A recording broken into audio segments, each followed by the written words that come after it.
Hello there, welcome back to Prof Neel. It's a pleasure having you here. Tea and sandwiches going beyond the storytelling at IHMs. People see things the way they are and ask why. I see things the way they are not and ask why not.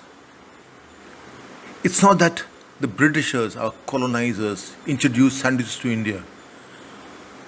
It's not the aloo paratha, the paneer paratha, and other stuff paratha sandwiches with the filling mixed in with the bread that is cooked on a girdle or a tawa. In the last video, I shared the story of the serendipitous discovery of tea by the Chinese Empire, the Opium Wars, the indentured labor, and the American Civil War.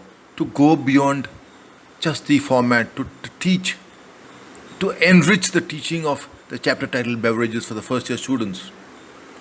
I realize now there is a need to go beyond storytelling. We were taught in the old syllabus about oolong tea and other such varieties. If I remember right, some orange tea, pekoe tea and Earl Grey, Assam, Darjeeling, etc. But that was in the 80s, the late 80s. The syllabus was set and framed by late Mr. Belfield Smith, one of the founder members of the Hotel Catering and Institutional Management Association UK, was sent on an assignment to India as an expert by the Food and Agricultural Organization of the United Nations. In 1956, he took over as the principal of the IHM Bombay, the first institute in India. The first institute of hotel management in Southeast Asia, the IHM Bombay.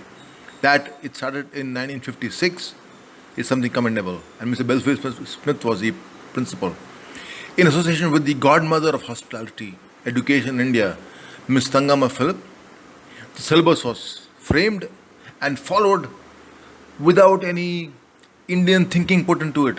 But then, at that time, this syllabus was under the agricultural ministry. So it's not like today. We have to think about those times. And we got the syllabus and we followed that. We are aware the British invented the railway engine and the carriages to lay the track for it. But after all these years, do we have to allow Britannia to still rule the waves? Students need to know types of tea served in the subcontinent. Masala chai, tulsi chai, soft chai, adrak chai, and which are also found on the menu cards of even the top hotel chains. Likewise, the sandwiches.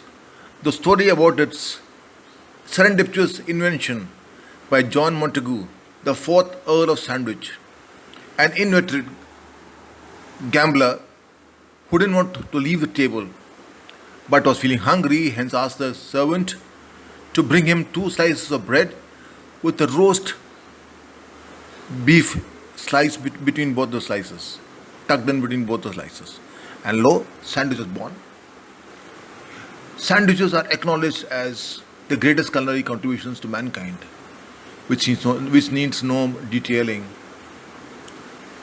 Now that we have the story about sandwiches, which is used also to teach about sandwiches,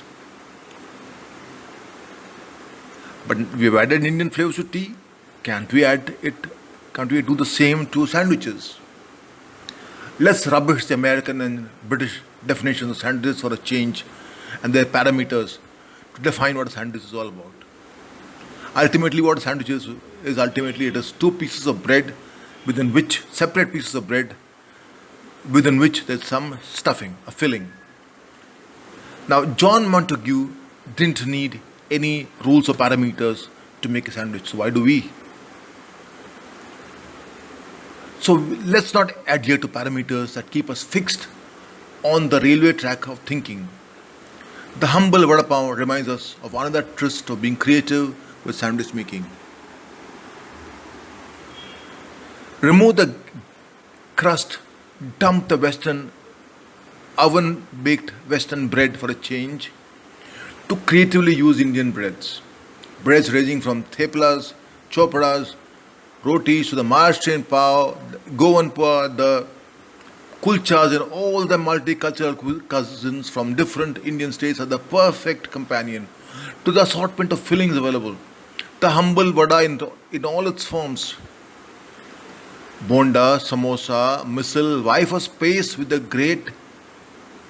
Goan chorizo, the North Indian kebabs, the humble tawa masala anda, The Great Indian Sandwich Festival could be an exercise in a new form of cultural storytelling, with our regional nuances being the twists and turns in the tale.